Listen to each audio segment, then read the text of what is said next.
Hello everyone.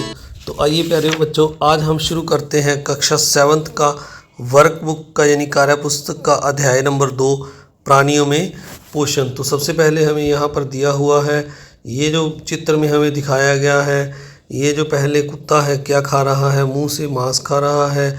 इस तरह फूलों से भवरे इनका रस चूस रहे हैं। मेंढक जीवों को पकड़कर खा रहा है और मनुष्य हाथ से मुंह द्वारा भोजन ग्रहण कर रहा है। तो इस चित्र में हमें ये पूछा गया है, चित्र में दिखाए गए जीव जंतुओं के भोजन ग्रहण करने के तरीके लिखो। तो ये सभी परपोषी हैं। भोजन ग्रहण करने के तरीके चबाना, चूसना और निगलना, तो ये इनके भोजन ग्रहण करने के तरीके हैं। फिर दूसरा प्रश्न है, उपरोक्त चित्र में दिखाए उदाहरणों के दो नाम लिखो। तो चींटी, चील, पक्षी, मच्छर, मक्खी, भैंस, सांप, ये इनके उदाहरण है। इसके बाद तीसरा प्रश्न है, दलपत से भोजन को बिना चबाए निगल जाता है, तुम उसे अच्छी तरह भोजन चबाने के लिए क्या समझाओगे। तो भोजन को चबाने पर लार उसमें मिल जाती है। अगर हम भोजन को चबाते हैं तो मुंह में उसमें लार मिल जाती है।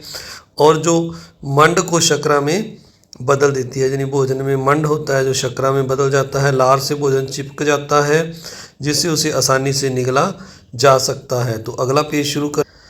तो आपसे एक रिक्वेस्ट, अगर आप चैनल पर नए हैं तो चैनल को जल्दी से सब्सक्राइब कर दें, वीडियो को लाइक करें और अपने दोस्तों मित्रों में शेयर भी ज़रूर करें। इससे मुझे मोटिवेशन मिलता है ताकि मैं आपके लिए और अच्छी वीडियो बना सकूं।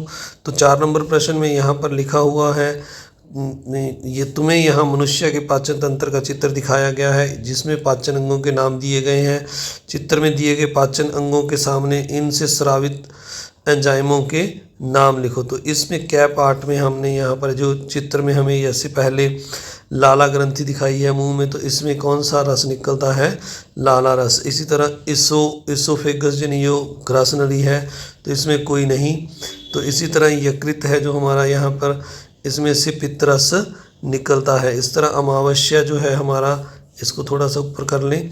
तो अमावस्या ये जो है हमारा है, इसमें कौन कौन से अम्ल बनते हैं, HCl हाइड्रोक्लोरिक अम्ल बनता है और जठर रस बनता है। इस तरह छोटी आंत है जो इसमें अंतर रस बनता है, और बड़ी आंत है जो इसमें कोई किसी तरह का रस या एंजाइम जो यहाँ पर लिखा हुआ है स्रावित नहीं होता है। इस तरह इसके बाद जो अगला प्रश्न है 5 नंबर प्रश्न यहाँ पर लिखा हुआ है, बूढ़े हो जाने पर दांत टूटने लगते हैं, बूढ़ों को खाना खाने में किस तरह की परेशानी झेलनी पड़ती है, अपने शब्दों में लिखो। तो खाना सही से चबा नहीं पाते, इसी कारण वे भोजन को, तो थोड़ा सा स्क्रीन को छोटा कर लें, पीछे दिखाई नहीं दे रहा। तो खाना सही से चबा नहीं पाते, इसी कारण वे भोजन को नरम करके खाते हैं। चबा नहीं पाने के कारण उनकी प्रतिरक्षा यानी जो बीमारियों से लड़ने का तंत्र है वो भोजन पोषकों की कमी के कारण कमज़ोर हो जाता है। इसके बाद अगला प्रश्न है, अपने दोस्त के मुंह में दांतों का अवलोकन करो। 6 नंबर, क्या सभी दांत एक समान हैं। तो एक समान, हमारे दांत सभी एक समान नहीं होते। उन्हें देखकर अपने दोस्त की 32 का चित्र बनाओ। तो दांतों का चित्र हमने जैसे ये स्क्रीन पर आपके शो हो रहा है इस तरह आपने बनाना है।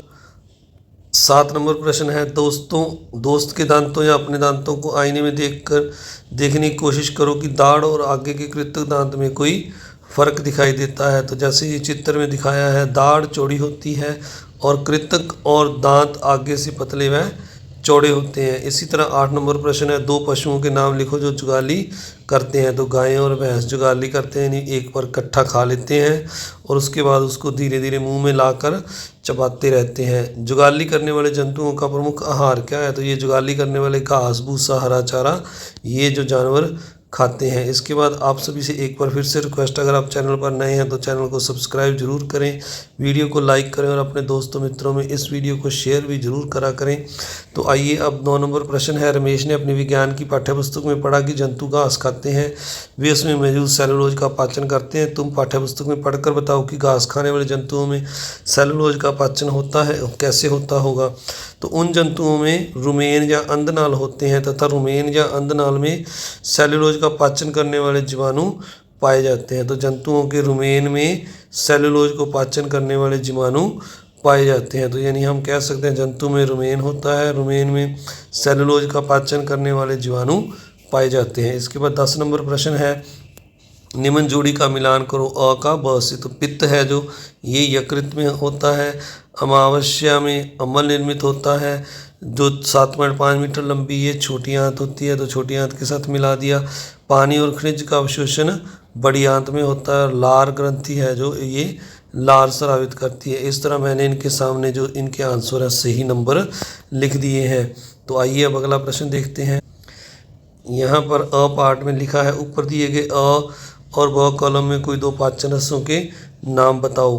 तो ये प्यारे पिछो बच्चों हमने चित्र देखा है उसके आधारित ही ये दोनों प्रश्न हैं। और ब तो इस चित्र से हमने रस बताने हैं। जैसे पहले यहाँ पर पित्त लाला रस है और एक पित्त रस है, इनके उत्तर देने हैं। और अगला जो प्रश्न है वह उसके बारे में बता देता हूँ मैं आपको। यहाँ मुंह से शुरू जो ये ग्रंथियाँ हो रही हैं, लाला ग्रंथि, इसोफिक्स, यकृत, अमावस्या, छोटी आंत, इन सभी के हमने नाम लिखने हैं। इसके सेकंड पार्ट में आइए देख लेते हैं।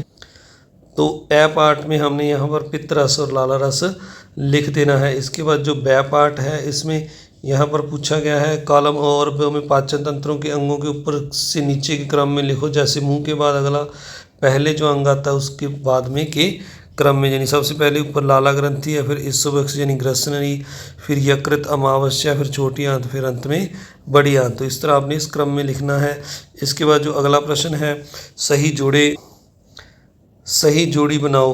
तो चीरने और फाड़ने वाले दांत रंध्रक कहलाते हैं। चबाने और पीसने वाले दांत दाढ़े या च्वर्णक और अग्रच्वर्णक कहलाते हैं। इसके बाद काटने और कुतरने वाले दांतों को हम कृंतक कहते हैं। तो इस तरह आपने इस लेसन को पूरा करना है। आप सभी का इस वीडियो को देखने के लिए बहुत बहुत धन्यवाद। अगर आप चैनल पर नए हैं तो चैनल को सब्सक्राइब करें, वीडियो को लाइक करें और अपने दोस्तों मित्रों में शेयर भी ज़रूर करें। Thank you very much.